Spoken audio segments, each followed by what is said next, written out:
Assalamualaikum warahmatullahi wabarakatuh. Perkenalkan, nama saya Aji Rian Pratama, NIM B1001870. Di MK Hukum Perusahaan dengan dosen pengampu Bapak Dr. Raffles SHMH dan Ibu Indria Fatni SHMH. Jadi, tujuan saya membuat video ini adalah guna memenuhi tugas hukum perusahaan.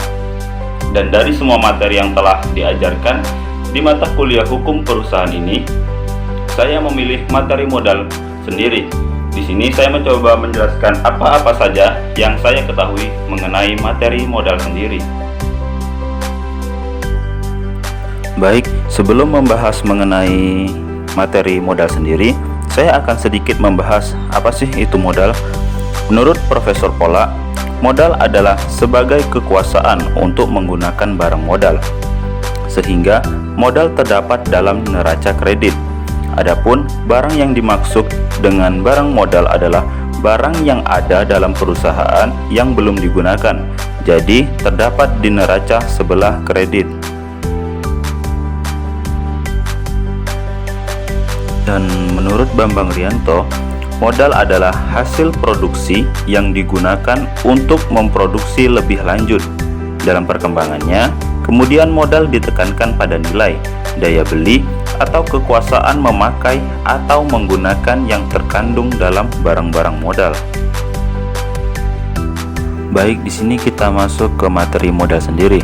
Modal sendiri, menurut Safri, modal sendiri merupakan modal pemilik, owner equity, yang mana equity merupakan suatu hak yang tersisa atas aktiva suatu lembaga setelah dikurangi kewajibannya. Dalam perusahaan, equity adalah modal pemilik. Sedangkan menurut Sumarso, modal sendiri adalah modal yang merupakan sumber pembelanjaan perusahaan yang berasal dari pemilik. Jadi, pada dasarnya, modal sendiri adalah modal yang didapat atau berasal dari pemilik perusahaan dan yang tertanam di dalam perusahaan tersebut untuk waktu yang tidak tertentu lamanya, antara lain dari pengambil bagian, peserta, atau pemilik perusahaan langsung. Jadi, inti dasar dari suatu perusahaan atau bidang usaha agar dapat terus menjalankan kegiatan usahanya adalah dengan adanya modal usaha. Modal merupakan salah satu faktor terpenting dari kegiatan produksi. Pada dasarnya, sumber modal dapat ditinjau dari asalnya. Sumber modal dapat dibedakan menjadi sumber external source, dan sumber dana internal source. Sumber modal ekstern. Sumber ekstern adalah sumber dana yang berasal dari luar perusahaan. Sedangkan sumber modal intern adalah modal yang dibentuk atau dihasilkan sendiri di dalam perusahaan. Menurut Ching F. Lee dan Joseph F. Vinerti dalam bukunya yang berjudul Korporasi Theory, Method, and Application, kebutuhan dana didapat dari dana internal melibatkan tingkat arus kas dari penghasilan dan penyusutan beban dihasilkan oleh perusahaan. Modal sendiri yang berasal dari sumber intern ialah dalam bentuk keuntungan yang dihasilkan perusahaan, sedangkan modal sendiri yang berasal dari luar perusahaan adalah modal yang berasal dari pemilik perusahaan. Menurut Sadeli, di dalam perusahaan perseroan terbatas yang termasuk modal sendiri antara lain, yang pertama ada modal saham, yang kedua cadangan, ketiga laba ditahan. Baik, di sini saya akan menjelaskan satu persatu perusahaan perseroan terbatas yang termasuk modal sendiri. Saya akan menjelaskan yang pertama, modal saham, yaitu tanda bukti pengembalian bagian atau peserta dalam suatu PT bagi suatu perusahaan yang bersangkutan yang diterima dari hasil penjualan sahamnya dan tetap tertanam di dalam perusahaan tersebut selama hidupnya. Meskipun pemegang saham itu sendiri bukanlah merupakan penanaman yang permanen, karena setiap waktu pemegang saham dapat menjual sahamnya tersebut. Adapun jenis-jenis saham antara lain, yang pertama, saham biasa atau common stock adalah suatu saham yang bisa diklaim berdasarkan dari keuntungan dan kerugian yang ada pada suatu perusahaan. Apabila prosedur likuidasi dilakukan, maka para pemegang saham biasa akan memiliki prioritas terakhir dalam hal pembagian dividen dari penjualan aset suatu perusahaan. Dalam suatu saham biasa, maka para pemegang saham memiliki kewajiban yang sifatnya terbatas. Artinya, saat perusahaan yang didanainya tersebut dinyatakan bangkrut, maka nilai kerugian yang ditanggung oleh para pemegang saham adalah sebesar nilai modal yang sudah disetorkannya. Adapun ciri-ciri dari saham biasa, yang pertama, setiap pemegang saham mempunyai hak suara yang sama dalam hal memilih dewan komisaris. Yang kedua, setiap hak pemegang saham akan diprioritaskan saat perusahaan akan mengeluarkan saham baru. Ketiga, setiap pemegang saham memiliki tanggung jawab yang sifatnya terbatas, yakni sebesar nilai saham yang sudah disetorkannya. Jenis saham yang kedua adalah saham preferred stock. Saham ini adalah saham yang mana nilai pembagian labanya tergolong tetap, dan saat perusahaan menderita kerugian, maka para pemegang saham preferen tersebut akan diberikan prioritas utama dalam hal pembagian hasil penjualan aset perusahaan.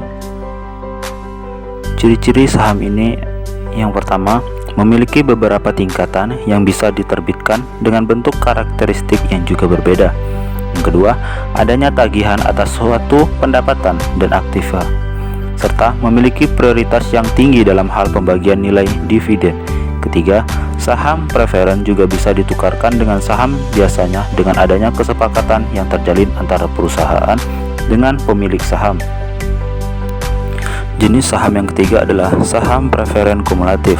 Saham ini adalah saham yang dividennya setiap tahun harus dibayarkan kepada pemegang saham. Dengan kata lain, saham ini merupakan saham yang dijamin akan memperoleh dividen setiap tahunnya. Apabila dalam satu tahun dividen tidak dapat dibayarkan, maka pada tahun-tahun berikutnya dividen yang belum dibayar tersebut harus dilunasi dulu, sehingga dapat mengadakan pembagian dividen untuk saham biasa. Perseroan terbatas kedua yang termasuk dalam modal sendiri adalah cadangan. Cadangan di sini dimaksudkan sebagai cadangan yang dibentuk dari keuntungan yang diperoleh oleh perusahaan selama beberapa waktu yang lampau atau yang berjalan. Tidak semua cadangan termasuk dalam pengertian modal sendiri. Cadangan yang termasuk dalam modal sendiri antara lain cadangan ekspansi, kedua cadangan modal kerja, cadangan selisih kurs, cadangan umum. Dan cadangan yang tidak termasuk dalam modal sendiri antara lain ialah cadangan depresiasi, cadangan piutang ragu-ragu, dan cadangan yang bersifat utang, cadangan untuk pensiun pegawai, cadangan untuk membayar pajak. Untuk cadangan depresiasi, sekarang banyak digunakan istilah akumulasi depresiasi. Perseroan terbatas ketiga yang termasuk modal sendiri adalah laba ditahan. Keuntungan yang diperoleh oleh suatu perusahaan dapat sebagian dibayarkan sebagai dividen dan sebagian ditahan oleh perusahaan. Apabila penahanan keuntungan tersebut sudah sesuai dengan tujuan tertentu, maka dibentuklah cadangan sebagaimana diuraikan di atas. Apabila perusahaan belum mempunyai tujuan tertentu mengenai penggunaan keuntungan tersebut, maka keuntungan tersebut merupakan keuntungan yang ditahan. Laba yang ditahan ialah bagian laba yang ditanamkan kembali dalam perusahaan. Laba yang diperoleh perusahaan tidak semuanya dibagikan kepada para pemilik atau pemegang saham sebagai dividen, tetapi akan ditahan dan ditanamkan kembali dalam perusahaan untuk berbagai keperluan. Adanya laba yang memperbesar laba ditahan yang berarti akan memperbesar modal sendiri. Dengan kata lain, dapatlah dikatakan bahwa adanya saldo laba akan memperbesar modal sendiri, dan adanya saldo kerugian akan memperkecil modal sendiri. Kelebihan modal sendiri, yang pertama, tidak harus mengembalikan modal yang telah digunakan untuk berbisnis. Hal ini karena modal tersebut diperoleh dari uang pribadi pemilik usaha, sehingga tidak perlu pusing atau bingung untuk mengembalikan modal dalam jangka waktu tertentu. Kedua, tidak ada keterikatan waktu untuk melakukan pengembalian modal. Yang ketiga, tidak memerlukan persyaratan khusus untuk mengajukan peminjaman modal. Keempat, jumlah modal yang bisa digunakan biasanya akan disesuaikan dengan jumlah modal yang dimiliki pemilik itu sendiri. Kelima, memberikan rasa tenang walaupun modal belum kembali diperoleh dalam jangka waktu tertentu. Jika ada kelebihan dari modal sendiri, pastilah ada kekurangan. Kekurangan modal sendiri yang pertama, sulit digunakan pengembangan suatu usaha. Kedua, waktu pengembalian yang tidak ditetapkan dalam jangka waktu tertentu membuat pemilik merasa lebih tenang dan kurang bersemangat untuk segera mengembalikan modal. Tiga, jumlah modal sendiri yang terbatas membuat pemilik hanya bergantung dengan usaha atau bisnis yang bisa disesuaikan dengan modal tersebut. Keempat, pemilik usaha merasa dengan mudah dapat mengambil modal sewaktu-waktu yang menyebabkan arus keuangan bisnis tidak tertata dengan baik. Yang kelima, kurangnya perjuangan yang lebih berat dalam mendirikan sebuah usaha atau bisnis. Baiklah, sekian video pemaparan materi tentang modal sendiri dari saya. Terima kasih untuk semua yang telah meluangkan waktunya untuk menonton video ini. Jika masih ada banyak kesalahan, saya mohon maaf. Wassalamualaikum warahmatullahi wabarakatuh.